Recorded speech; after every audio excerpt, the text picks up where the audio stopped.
Wake up. Wake up.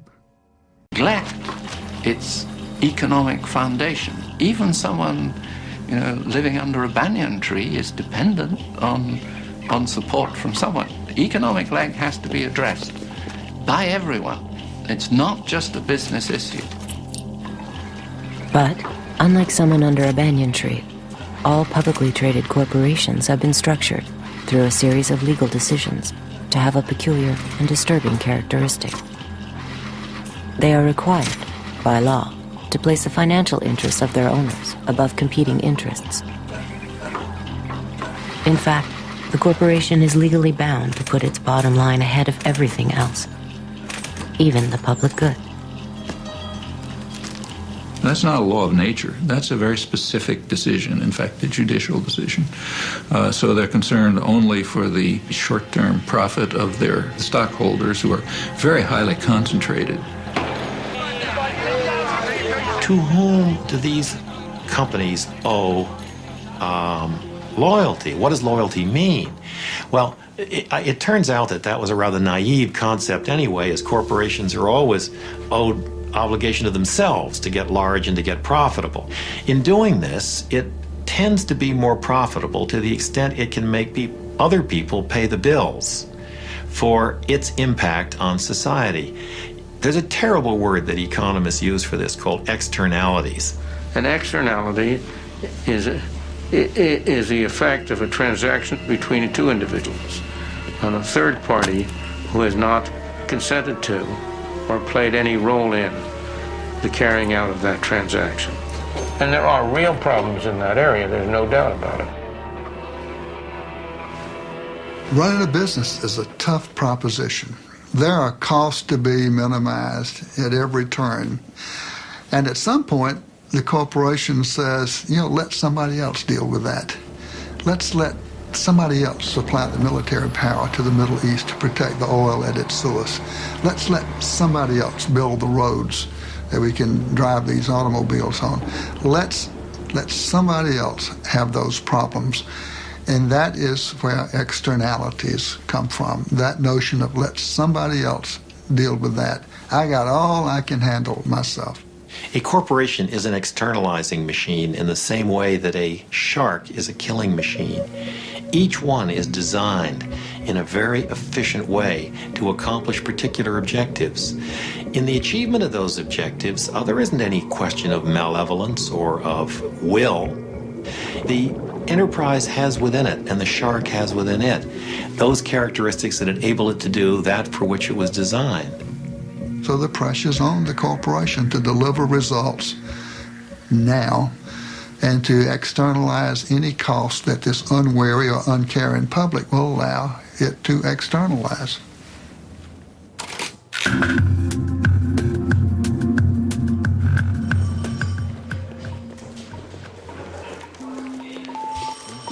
To determine the kind of personality that drives the corporation to behave like an externalizing machine, we can analyze it like a psychiatrist would a patient. We can even formulate a diagnosis on the basis of typical case histories of harm it has inflicted on others, selected from a universe of corporate activity.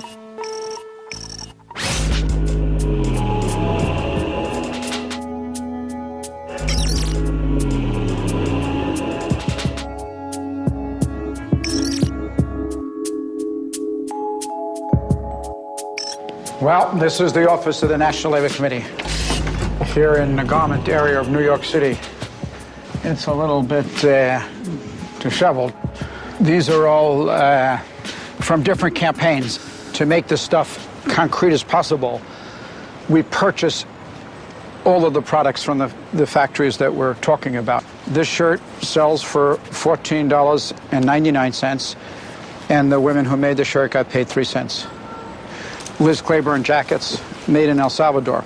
The jackets are $178, and the workers were paid 74 cents for every jacket they made. Alpine car stereos, 31 cents an hour. It's not just sneakers, it's not just apparel, it's everything. We were in Honduras, and some workers, they knew the kind of work we did, and they approached us, these young workers, and they said, conditions in our factory are horrible. Will you please meet with us? And we said we would, but you can't meet in the developing world. You can't walk up to a factory with your notebook and workers come out, you interview them. I mean, there's goons, there's spies, the military police. So you do everything in a clandestine manner. We're about to start the meeting, and in walk 3 guys. Very tough-looking guys. The company had found out about our meeting and sent these spies. Obviously, we didn't have the meeting, but these young girls were really bright. And as they were leaving, away from the eyesight of the spies, they started to put their hands underneath the table.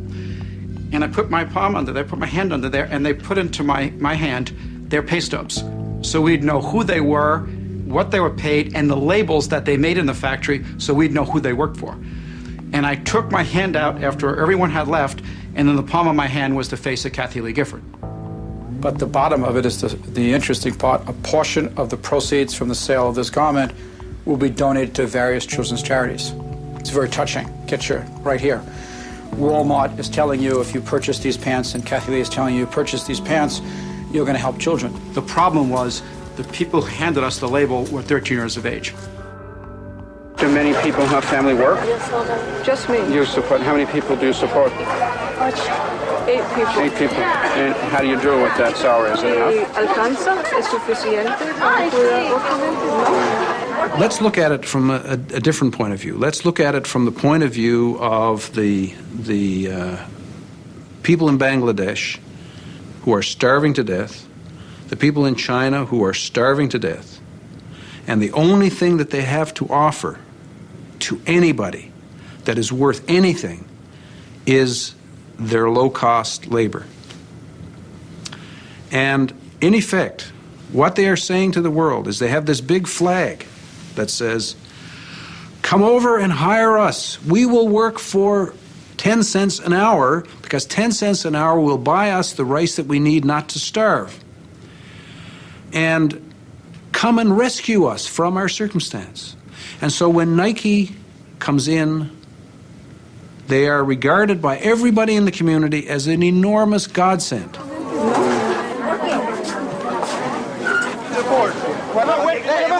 Give him the... You don't have any of the intention to be here. The door was wide open. No. That's my clothes. Those are my clothes. No, this is not your clothes.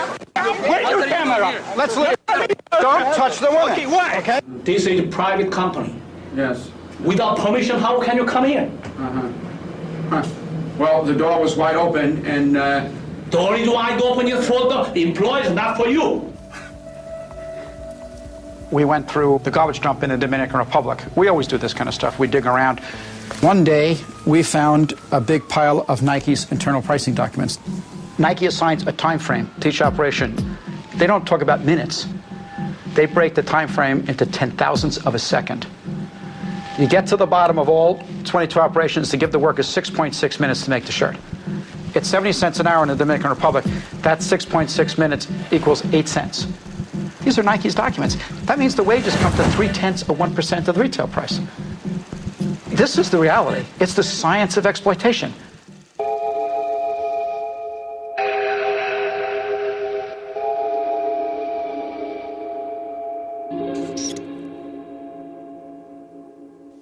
What happens in the areas where these corporations go in and are successful?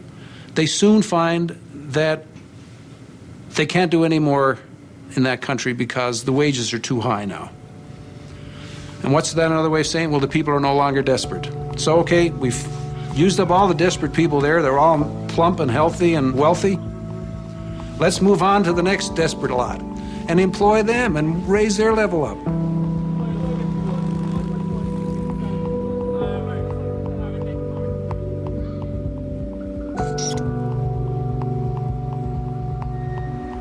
Well, the whole idea of the export processing zone is that it will be the first step towards this wonderful new development.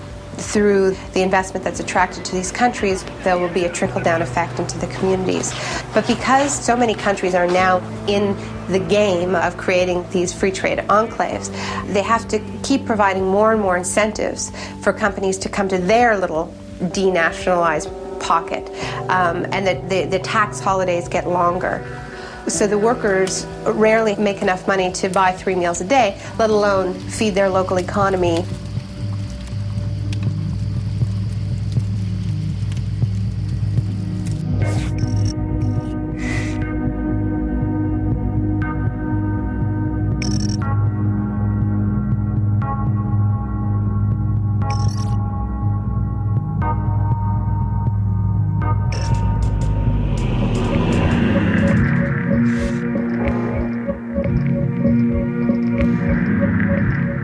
something happened in 1940 which marked the beginning of a new era, the era of the ability to synthesize and create on an unlimited scale new chemicals that had never existed before in the world. And using the magic of research, oil companies compete with each other in taking the petroleum molecule apart and rearranging it into, well, you name it. So suddenly it became possible to produce any new chemicals, synthetic chemicals, the likes of which had never existed before in the world, for any purpose and at virtually no cost. Fabrics, toothbrushes, tires, insecticides, cosmetics, weed killers, a whole galaxy of things to make a better life on Earth. For instance, if you wanted to go to a chemist and say, look, I want to have a chemical, say a pesticide, which will persist throughout the food chain, and I don't want it to have to renew it very, very often. I'd like it to be relatively non-destructible. And then he'd put 2 benzene molecules on the blackboard and add a chlorine here and a chlorine that, and that was DDT. When the 8th Army needed Jap civilians to help them out in our occupation, they called on native doctors to administer DDT under the supervision of our men to stem a potential typhus epidemic. Dusting like this goes a long way in checking disease, and the laughs on them. Pardon our dust.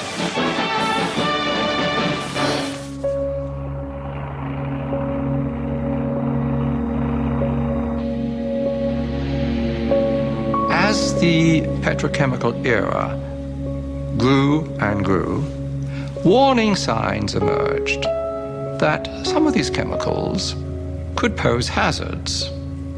The data initially were trivial, anecdotal, but gradually a body of data started accumulating to the extent that we now know that the synthetic chemicals which have permeated our workplace, our consumer products, our air, our water, produce cancer and also birth defects and some other toxic effects.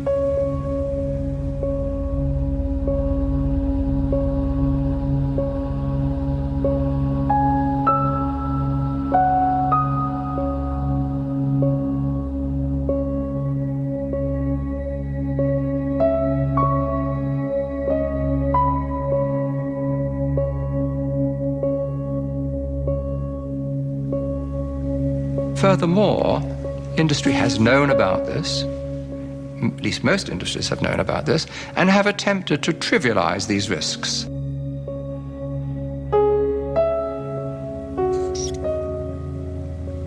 If I take a gun and shoot you, that's criminal. If I expose you to some chemicals which knowingly are going to kill you, what difference is there? The difference is that it takes longer to kill you. We are now in the midst of a major cancer epidemic, and I have no doubt, and I have documented the basis for this, that industry is largely responsible for this overwhelming epidemic of cancer, in which 1 in every 2 men get cancer in their lifetimes, and 1 in every 3 women get cancer in their lifetimes.